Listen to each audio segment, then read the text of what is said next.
और इस खास पेशकश में हमारे साथ जुड़ रहे हैं आपके तीन चहेते एक्सपर्ट्स किरण जाधव साहब, संदीप जैन साहब और विश्वेश चौहान साहब भी।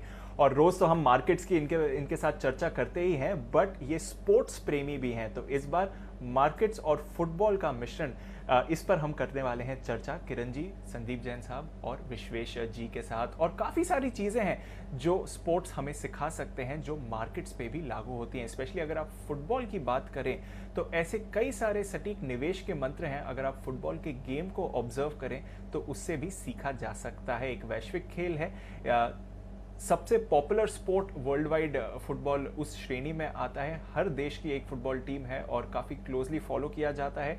निवेश के भी सटीक मंत्र हैं, क्योंकि नियमों के साथ आप निवेश करते हैं और नियमों के साथ ही इस खेल को भी खेला जाता है। और सबसे बड़ी बात, 11 खिलाड़ियों का खेल है, यानी कि एक सिंगल परफॉर्मर नहीं होता है, एक टीम एफर्ट होता है। ठीक उसी तरह जिस तरह आपको अपना पोर्टफोलियो भी बनाना चाहिए। तो निवेश के कई मंत्र हैं जो फुटबॉल हमें सिखाता है और उसी के बारे में हम चर्चा करने वाले हैं हमारे एक्सपर्ट्स के साथ। मार्केट्स की तो बात करेंगे ही, पर पहले यूरोप कप की बात करते हैं। और किरण जी, उससे पहले जो सबसे अनुभवी हमारे पैनल के आप एक्सपर्ट तो हैं ही, पर साथ ही फुटबॉल में भी आपका काफ़ी अनुभव रहा है। अपनी फुटबॉल जर्नी के बारे में बताएं सर, क्योंकि आप तो प्लेयर भी रह चुके हैं इस गेम के और हाई लेवल पर खेला है आपने ये गेम। वेरी गुड मॉर्निंग दीप। बिल्कुल, मैं स्टेट टीम के लिए खेल चुका हूँ, पर वो कॉलेज डेज में 1990-92 की बात कर रहा हूँ। अभी बहुत साल हो गए उसको। पर उस टाइम मेरी सिलेक्शन महाराष्ट्र टीम के लिए हुई थी, मैं स्टेट्स के लिए खेला हूँ। और ये गेम मेरे बहुत करीब है। बिल्कुल, तो किरण जी के तो बहुत करीब है ये गेम और जानेंगे भी उनके एक्सपीरियंस के बारे में और वो किसको सपोर्ट कर रहे हैं। पर जैन साहब, आपको देखकर कोई सरप्राइज नहीं है कि इस फाइनल जो इंग्लैंड और इटली के बीच होने वाला है उसमें आप किसे सपोर्ट कर रहे हैं, क्यों सपोर्ट कर रहे हैं और क्या आउटकम होगा गेम का, जरा ये बताएं सर। बिल्कुल बिल्कुल, आप वेरी एक्साइटेड। देखिए टी शर्ट देखे तो लग ही गया होगा कि मैं इटली को सपोर्ट करूंगा, और दूसरी तरफ देखिए कोपा अमेरिका में मैं ब्राजील को सपोर्ट करूंगा, तो ये टी शर्ट भी मैं साथ में लाया हूं। देखिए Italy somehow is one of my favourite countries Europe में। वैसे भी अगर टूरिज्म के पर्पज से भी देखे, और मेरा एक बहुत खास दोस्त है, वो इटली रहता है, तो इटली हमेशा मेरे को बहुत ज्यादा ऐसा लगता है कि अपना। और आज भी मैं उसके बेटे से डिस्कस करके आया हूं कि इटली के बारे में और खासियत क्या है, फुटबॉल टीम के बारे में। वेरी फ्रैंकली थोड़ा बहुत और रिसर्च करना जरूरी होता है, जैसे हम स्टॉक्स की करते हैं। और इटली, और देखिए उसने स्पेन को हरा के पहुंचा, और इंग्लैंड चूंकि देखिए होम ग्राउंड है, वेम्बले पे हो रहा है, तो इंग्लैंड वैसे ही ऑलरेडी थोड़ा एक एक्स्ट्रा एज मिलेगा। बट जिस तरीके से इंग्लैंड और डेनमार्क का जो मैच हुआ, तो उसमें कहीं ना कहीं एक कंट्रोवर्शियल वो विन हुई है ऐसा लगता है। तो मुझे लगता है कि देखिए इटली तो सर्टेनली जीतनी चाहिए। जबरदस्त टीम है, जबरदस्त इंसिग्निया, जॉर्जिनियो, किलिनी, इन सब प्लेयर्स को मैं देख रहा हूं। So let's see what happens. बाकी यूरो कप को मैं लेट 80s 86 87 में, जब Marco van बास्टन, root Gullit, Frank राइगार्ड, ये सब जो नीदरलैंड्स के जो जबरदस्त ट्रायो था, तब से एक शौक चढ़ा था। बाकी 2014 में वर्ल्ड कप हुआ था, तो तब से लेके अब तक देखते आ रहे हैं। जनरली फाइनल मैच 1.5 घंटे का होता है, तो पावर पैक्ड होता है। तो let's see, will have a great Sunday night. So let's see. तो मुझे लगता है कि Italy will be the hot favourite and Italy को जीतना चाहिए, और मैं पूरी ताकत लगा दूंगा इटली को जिताने के लिए। बिल्कुल, तो चलिए जैन साहब, आपके और मेरे सोच विचार मिलते हुए दिख रहे हैं। इटली हॉट फेवरेट है इस टूर्नामेंट के लिए और आशा करते हैं कि वही इवेंचुअल विनर हो। बट विश्वेश जी, 55 साल के बाद इंग्लैंड एक मेजर फाइनल में आया है। इनकी 1966 वर्ल्ड कप विक्ट्री के बाद अब फाइनली इंग्लैंड एक फाइनल में है। क्या इस बार इंग्लैंड चमक सकता है फाइनल में या फिर इटली की तरफ जाएगा? आप किसको सपोर्ट कर रहे हैं? मेरे हिसाब से दीपांशु, देखिए बहुत ही सरप्राइजिंग फैक्टर है। अगर आप गोल्डन बूट्स की जो रैली देखोगे और उसमें टॉप पे जो क्रिस्टियानो रोनाल्डो है 5 गोल के साथ, उन्होंने 360 मिनट्स प्ले किया है। जबकि अगर आप हरी केन जो 4 गोल किए और जो 3 नंबर पे है, मेरे हिसाब से उन्होंने टोटल, मैं जैसे चेक कर रहा हूँ, 529 मिनट्स प्ले किया है। So basically Harry Kane has a very good chances of winning the golden boots. But to be very honest, मेरी जो झुकाव है as a team, it's towards Italy. अगर आप टॉप स्कोरर देखते हो तो इटली की कोई भी प्लेयर ने टॉप गोल्स नहीं की, because they are playing as a team. और अगर आप स्क्वाड की बात कर दो, जैसे मिडफील्ड में निकोला बेरेला है, अटैक पे अगर फेडरिको चेल्सी है, और जहां तक उनके हेड कोच की बात करें रॉबर्टो मैचिनी, तो मुझे ऐसा लगता है कि as a team they are playing, not a one star player. Whereas जो संदीप जी ने कहा, मैं एग्री करता हूं कि होम ग्राउंड है, Harry Kane has a big advantage because इस ग्राउंड पे वो पड़े बड़े हुए हैं। और अगर आप उनका स्कोरिंग देखोगे बिफोर यूरो 2021, मुझे नहीं लगता है वो कहीं भी स्कोर कार्ड पे थे। तो मुझे लगता है कि as a team Italy has a very good chances, but I think Harry Kane as a player is definitely one. और 1955 it is the longest international gap in terms of any team trying to win. तो मेरे हिसाब से बहुत सारे supporter जो England को चाहते हैं कि कब घर पे ही रहे, तो देखना वो इंटरेस्टिंग बनेगा। मेरे हिसाब से Sunday night is gonna be a very interesting one. बिल्कुल सर, तो संडे नाइट का इंतजार है। पर आज के शो की शुरुआत करते हैं। इमोशनल सपोर्ट इंग्लैंड की तरफ है, पर लग रहा है कि इटली इवेंचुअल विनर होगा। अच्छा किरण जी, शो की शुरुआत करें उससे पहले आप कौन सी पोजीशन पर खेलते थे सर आपके प्लेइंग डेज में? मैं मिडफील्डर था दीप, और सेंटर हाफ की मेरी पोजीशन थी। ये बहुत इंपॉर्टेंट पोजीशन होती है, फीड करना होता है, डिफेंस में सपोर्ट करना होता है, तो ये इंपॉर्टेंट पोजीशन पे मैं खेलता था। चलिए, तो मिडफील्ड प्लेयर थे किरण जी, और सबसे इंपॉर्टेंट पोजीशन ही होती है मिडफील्डर। और पोर्टफोलियो के हिसाब से भी देखें तो ऐसे ही स्टॉक होते हैं जो अच्छी मार्केट में और सुस्त मार्केट में आपके पोर्टफोलियो को सहारा देते हैं। तो मिडफील्ड स्टॉक से शुरुआत करते हैं। किरण जी बताएं, आपने कौन सा मिडफील्डर चुना है पोर्टफोलियो के लिए? दीप देखिए, मिडफील्डर का जो काम होता है वो आगे पास देना है, और इंडेक्स को और रोलिंग करने की मदद करनी है। जब थोड़ा सा नीचे आता है तो पीछे जाके सपोर्ट करना है, ताकि स्टॉक मार्केट गिरे ना।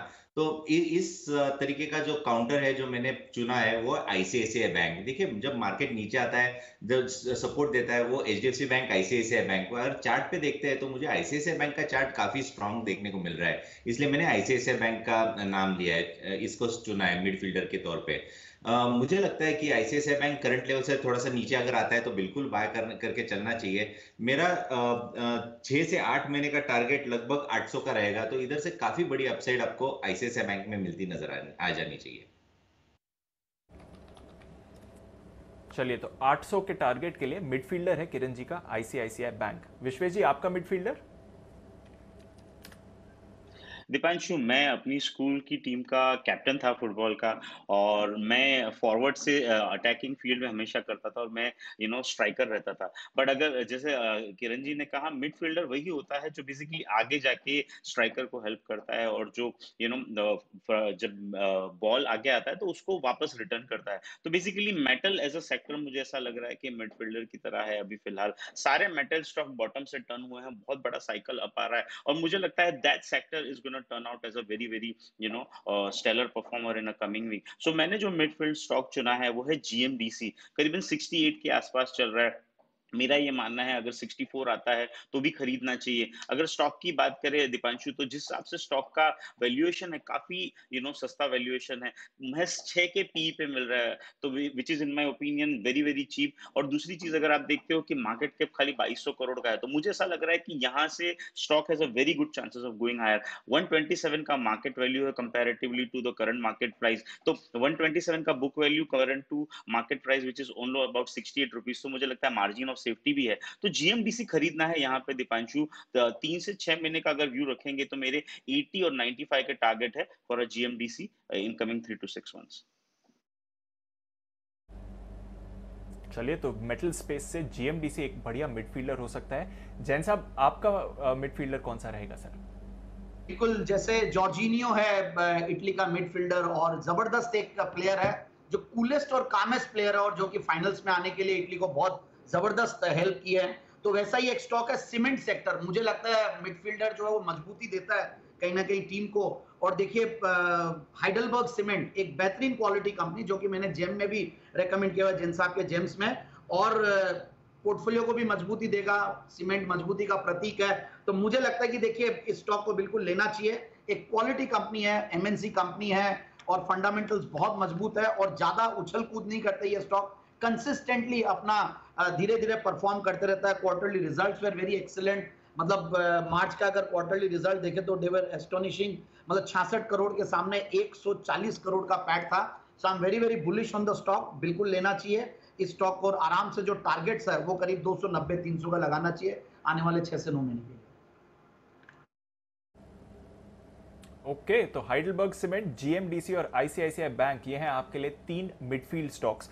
पर किरण जी, थोड़ा मार्केट मूड माहौल उतार चढ़ाव वाला हो रहा है, तो इस समय डिफेंस की भी जरूरत है। अगर पोर्टफोलियो में ऐसा कोई स्टॉक चाहिए जो अच्छा डिफेंड कर सके, अच्छे गेन्स दे सके सुस्त मार्केट में भी, तो वो कौन सा रहेगा? बिल्कुल, बहुत इंपॉर्टेंट होता है डिफेंस, और मेरा मानना है कि डिफेंस के तौर पे मैं एचडीएफसी को उतारूंगा। एचडीएफसी ऐसा एक काउंटर है जो कि एक मजबूत बेस बनता नजर आता है, और मेरा मानना है कि करंट लेवल से थोड़ा सा और नीचे ये बहुत अच्छा सपोर्ट जोन है, ये टूटने की प्रोबेबिलिटी बहुत कम है। लॉन्ग टर्म चार्ट्स बहुत स्ट्रांग है एचडीएफसी के। तो मेरा मानना है कि आपके 3000 के टारगेट्स के लिए एचडीएफसी लेके चलना चाहिए। चलिए, तो 3000 के टारगेट के लिए एचडीएफसी, और बेहतरीन रिटर्न्स देता है ये स्टॉक, कैसी भी मार्केट हो, उतार चढ़ाव के बाजार में एक अच्छा विकल्प है। विश्वेश जी, आपको कौन सा डिफेंडर पसंद है? देखिए दीपांशु, अगर मैं मेरे स्कूल डेज की बात करूँ तो स्कूल का कैप्टन था और मेरा हमेशा से काम था अटैक करना। लेकिन सबसे ज़्यादा जो एज़ अ कैप्टन मुझे लगता है मैं रिलाय करता था, वो अपने डिफेंडर पे रिलाय करता था। और डिफेंडर स्टॉक ऐसे होने चाहिए जो मार्केट की वॉलेटिलिटी से थोड़े से इम्यून हो, और at the same time it has a potential to turn out to be a better winner in a coming months to years. तो मुझे लगता है एक स्टॉक जो स्टनर परफॉर्मर रहा है हिस्टोरिकली, बहुत अच्छी पेडिग्री है, ग्रुप बहुत अच्छा कर रहा है, रीजनेबल वैल्यूएशन है, और कंपैरेटिवली चला नहीं है in the entire space. So मैंने बैंकिंग स्पेस से चुना है Kotak bank as my defender stock. देखिए दीपांशु, ये स्टॉक 3,43 करोड़ का मार्केट कैप है, और अगर बात करें इसकी कंपैरिजन डायरेक्टली एचडीएफसी बैंक से होती है, आईसीआईसीआई बैंक से होती है, लेकिन इसका performance compare to both of the bank नहीं चला है। और at the same time irrespective of market volatility stock में बहुत गिरावट नहीं आती है। मुझे लगता है बहुत ही स्ट्रॉन्ग बेस बना है 1650 से 1600 की रेंज में। तो यहाँ पे 1720-30 के आसपास मुझे लगता है खरीदना चाहिए। थोड़ा सा रूम रख के कि 1650 मिले तो भी इसको अक्यूमुलेट करें। मुझे लगता है अगर इसको 3 से 6 महीने का टाइम दें तो Kotak bank can go till 2000 level. So 2000 के टारगेट के लिए मुझे लगता है कोटक बैंक 1600 तक अक्यूमुलेट करना चाहिए। आने वाले 3 से 6 महीने में this can be a fantastic defending stock. चलिए, ये इंटरेस्टिंग है। तो डिफेंस के लिए 2 फाइनेंशियल स्टॉक्स आपके लिए सामने आते हुए दिख रहे हैं, तो ये एक इंटरेस्टिंग फैक्टर है। जैन साहब, डिफेंस के लिए आप भी कोई फाइनेंशियल्स को चूज करेंगे, या फिर कुछ और भी अच्छे विकल्प हैं जो आपको पोर्टफोलियो में सहारा दे सकते हैं? बिल्कुल, डिफेंस के लिए defensive stock IT, pharma, FMCG में से एक सेक्टर होता है और वो है फार्मा। और वहां पे मैं एक जबरदस्त, जो एक्चुअली टेक्निकली 200 डेमा को बार बार सपोर्ट ले रहा है और वहां पे एकदम मजबूती की तरह डटा हुआ है। और देखिए डिफेंसिव सेक्टर, जैसे कि इटली के कैप्टन है Giorgio Chiellini, he is the defender of the team. और देखिए पिछले 33 गेम्स में कंटिन्यूसली इटली मतलब जीतती भी आ रही है, हारी नहीं है। तो मुझे लगता है कि और ऐसे मजबूत और ऐसे एक्सपीरियंस्ड कैप्टन जैसा ही स्टॉक मैंने चुना है, और वो है इप्का लैब्स, जो कि एक बेहतरीन क्वालिटी कंपनी। और पूरे अगर इस रैली में देखें तो ये वैसे आउट परफॉर्मर था, बट ओवरऑल दूसरे फार्मा स्टॉक्स के मुकाबले थोड़ा अंडर परफॉर्म कर रहा था। बट रिजल्ट्स को देखे, सब देखे तो जबरदस्त। और अभी भी इनको दूसरे कॉन्टिनेंट्स और एक्सप्लोर करने हैं, रशिया, यूरोप में तो बहुत इनका अच्छा पेट और मार्केट है। और जिस तरीके से अभी कोरोना के दौरान इनकी जो एचसीक्यू की जो बात हो रही थी, वो जबरदस्त उस टाइम पे ये फोकस में आया था। बट फिर भी फंडामेंटल्स को देखता हूं, क्वार्टरली रिजल्ट्स को देखता हूं तो बहुत जबरदस्त है। 86 करोड़ का पैट था पिछले मार्च में, और इस बार 161 करोड़ का पैट है। Highest ever annual profits 1140 crore का कंपनी ने दिया है। और मुझे लगता है कि 30 के आरओई पे, आरओसी पे, 27 के आरओई पे अच्छा ग्रोथ, 70% की पिछले 3 साल की कैगर रही है प्रॉफिट की। तो इस तरीके का मजबूत फंडामेंटल्स वाला स्टॉक मुझे लगता है ये डिफेंसिव के तरह भी काम करेगा, और फॉरवर्ड पे 2430 के टारगेट के लिए आने वाले 6 से 9 महीने के लिए। ओके, तो ये है आपके लिए जैन साहब की तरफ से डिफेंस स्टॉक इप्का लैब्स। इस पर रखिए नज़र, बाजार में आपको ये बढ़िया एक्शन दिखा सकता है। तो चलिए, मिडफील्डर्स भी पता चल गए और डिफेंस स्टॉक्स भी पता चल गए, पर फॉरवर्ड्स, स्ट्राइकर्स कौन से ऐसे रह सकते हैं जो आपको बढ़िया गेंस देंगे, जो गेम एक्चुअली जिताते हैं मैच का? विश्वेश जी, क्योंकि आप स्ट्राइकर थे, स्कूल टीम के कैप्टन भी थे, तो आपसे शुरुआत करते हैं। स्ट्राइकर कौन रहेगा आपका? देखिए, मैंने जब स्ट्राइकर सेलेक्ट किया तो बेसिकली अब मैं गोल्डन बूट्स की अभी इस साल की अगर आप लिस्ट देखते हो तो आपको समझ में आता है कि क्रिस्टियानो रोनाल्डिनो हैज स्कोर्ड 5 और उसके बाद में अगर आप सेकंड नंबर पे देखेंगे तो आपको समझ में आएगा कि जिस हिसाब से नंबर ऑफ गोल स्कोरर है पैट्रिक स्कीज चेक रिपब्लिक से और अगर आप फ्रांस का टीम देखते हो करीम बेनांजो तो मुझे लग रहा है कि इन सब की एक खासियत है अगर आप इनका ट्रैक रिकॉर्ड देखते हो ये irrespective of anything they have performed तो स्टॉक वो होना चाहिए स्ट्राइकर में जो अटैक तो डेफिनेटली करता हो लेकिन उसकी कंसिस्टेंसी ज्यादा हो तो यहाँ पे जब मैं स्टॉक सेलेक्ट कर रहा था तो मेरे माइंड में ये था कि सेक्टर लीड होना चाहिए स्टॉक उसमें लीड होना चाहिए और एट द सेम टाइम इसकी कंसिस्टेंसी पास्ट प्रूवन होनी चाहिए तो मैंने जो स्टॉक चुना है एज लीड अटैकर या स्ट्राइकर उसको इन्फी के तौर पे मैंने चुना है इन्फोसिस करीबन 1560 के आसपास चल रहे थे कि मुझे ऐसा लग रहा है IT as a sector is immune from a global volatility is immune from the local volatility उसका जो सबसे बड़ा एक वेरिएशन होता है वो होता है करेंसी और मेरा ये मानना है कि ना नियर टर्म डॉलर जो स्ट्रेंथन है वो शायद नहीं हो रहा है कंपैरेटिवली तो बेसिकली जब तक rupee is weakening again the dollar उसके कंपेयर में मुझे लगता है कि IT is likely to get very good benefit out of this so मुझे लग रहा है इन्फोसिस 1560 के आसपास खरीदना चाहिए थोड़ा सा नीचे भी आता है तो खरीदना चाहिए दिस इज वन स्टॉक जो आने वाले मंथ्स में भी परफॉर्म कर सकता है तो मेरा यहाँ मानना है कि IT as a sector can turn out to be a good lead sector 1750 के टारगेट के लिए इन्फोसिस खरीदना चाहिए 3 से 6 महीने के व्यू के लिए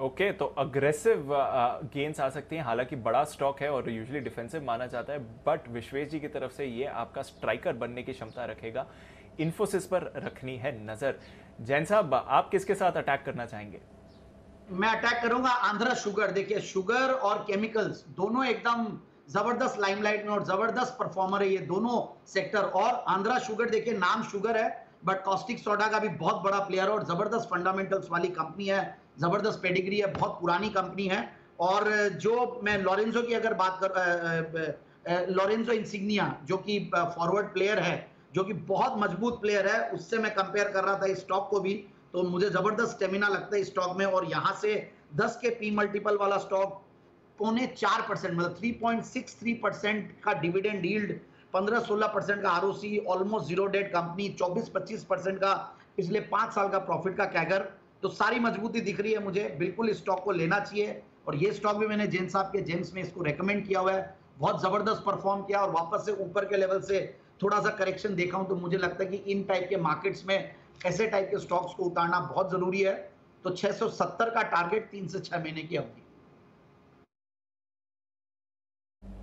ओके तो आंध्रा शुगर के साथ करना है अटैक सबसे ज्यादा चर्चित sector mid cap small cap space से यही रहा है पिछले कुछ महीने को और आगे भी इसका अग्रेशन जारी ही रहेगा किरण जी वैसे तो आप मिडफील्डर थे बट मिडफील्डर का काम ही होता है कि फॉरवर्ड्स को असिस्ट करे गोल स्कोरिंग में तो गोल स्कोरिंग के लिए आपका अटैकर कौन सा रहेगा दीप नो प्राइजेस फॉर गेसिंग मेरा स्ट्राइकर बिल्कुल ऐसा काउंटर है जहां पे मेरी रिकमेंडेशन बार बार आती नजर आती है और आपने आपके चैनल पे मैंने 2000 से लगभग 1 साल पहले ये स्टॉक 2000 पे था आज 6000 के ऊपर चला गया है बजाज फाइनेंस की बात कर रहा हूँ तो 2000 से 6000 की रैली 1 साल में हो गई है 3 टाइम्स हो गया पर फिर भी मुझे लगता है जिस तरीके से ये मोमेंटम चालू है और जिस तरीके का ये बिजनेस है और इनके जो रेवेन्यूज है मुझे लगता है कि इधर से और बहुत बढ़त देखने को मिल जानी चाहिए आते दिनों में तो मेरा मानना है कि इजीली 9500 के लेवल्स आपको 6 से 8 महीने में देखने को मिल जाने चाहिए अभी भी चार्ट पैटर्न कोई वीकनेस नहीं दिखा रहा अभी भी छोटे छोटे कंसल्टेशंस के बाद ब्रेकआउट्स आते हैं और एक अच्छी मूव देखने को मिलती है तो बजाज फाइनेंस मेरा स्ट्राइकर का रोल प्ले करेगा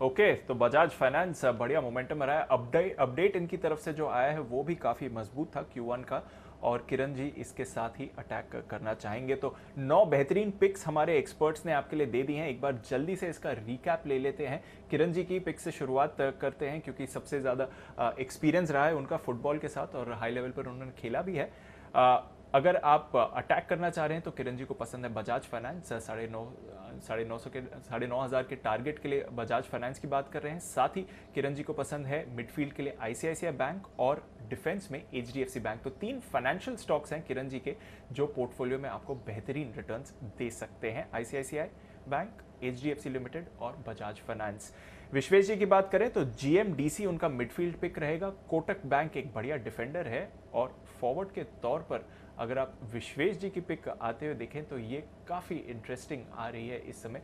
इस हिसाब से आपको आइडिया भी मिल सकता है कि कौन से रहेंगे आपके डिफेंस और कौन से रहेंगे अटैकिंग स्टॉक्स। इन्फोसिस विश्वेश जी अटैक करना चाहेंगे इसके साथ, ये काफ़ी इंटरेस्टिंग है। और फाइनली जैन साहब की भी पिक्स लें तो हाइडलबर्ग मिडफील्ड स्टॉक रहेगा। इप्का लैब्स ये है आपका डिफेंसिव, और फॉरवर्ड के तौर पर आंध्रा शुगर्स। 3 बेहतरीन मिड कैप्स आपके लिए जैन साहब की तरफ से। पर किरण जी, शो का समापन करें उससे पहले, वैसे तो पोर्टफोलियो आप तीनों ने बढ़िया बना ही दिया है, बट गोलकीपर की भी ज़रूरत रहती है, एक ऐसा बैकस्टॉप जो किसी भी तरह के गेम में आपका लास्ट लाइन ऑफ डिफेंस रहे। कोई गोलकीपर भी है जो आपको पसंद हो किरण जी? दीप, एकदम सही क्वेश्चन पूछा आपने। और गोलकीपर का काम ही है कि गोल नहीं होने देना है, तो उसका जो रोल है वो बहुत अहमियत वाला है। और मैंने जो स्टॉक चुना है गोलकीपर के तौर पे वो है आईटीसी। बहुत सारे मेम्स भी हमने देखे कि कुछ हिलता ही नहीं है, नीचे भी नहीं जाता, ऊपर भी नहीं जाता, तो गोलकीपर आगे जाता ही नहीं है, तो वो एक जगह पे डटा रहता है। इसलिए मैंने आईटीसी, ये प्लीज लाइटर नोट पे ले लेना चाहिए, इधर कोई सीरियस बात नहीं है। पर मेरा अगर गोलकीपर का तौर पे कोई लेना है तो मुझे लगता है कि आईटीसी का चुनाव करना चाहिए। बिल्कुल, और परफेक्ट स्टॉक है आईटीसी, क्योंकि 200 की रेंज में अटका रहता है।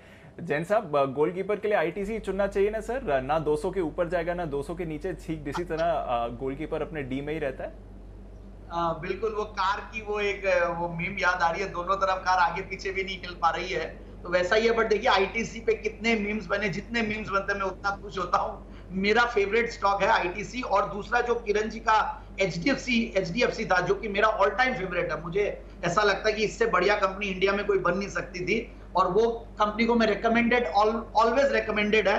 तो मेरा फेवरेट एचडीएफसी लिमिटेड है। बाकी आईटीसी बहुत जबरदस्त चॉइस था किरण जी का, और मुंह की बात छीनी है, फैंटास्टिक चॉइस। बिल्कुल, तो अपनी टीम बनाइए इन सभी स्टॉक्स के साथ। बढ़िया डिफेंडर्स हैं, कुछ शानदार मिडफील्डर्स और अटैकिंग स्टॉक्स भी, और गोलकीपर के तौर पर तो आईटीसी को ही चुनिए, कहीं नहीं जाने वाला है, गोल को पूरी तरह से ये स्टॉक डिफेंड करेगा। बहुत बहुत शुक्रिया जैन साहब, किरण जी और विश्वेश जी हमारे साथ जुड़ने के लिए इस खास पेशकश में। धन धनाधन गोल। यूरो कप फाइनल का इंतजार है, इटली वर्सेस इंग्लैंड, देखते हैं उसमें कौन जीत कर आता है। बट पोर्टफोलियो अगर आपको बनाना है तो इन स्टॉक्स पर जरूर नजर रखें। बहुत बहुत शुक्रिया आपका। छोटा सा ब्रेक लेंगे, ब्रेक के बाद भरपूर एक्शन आपके लिए।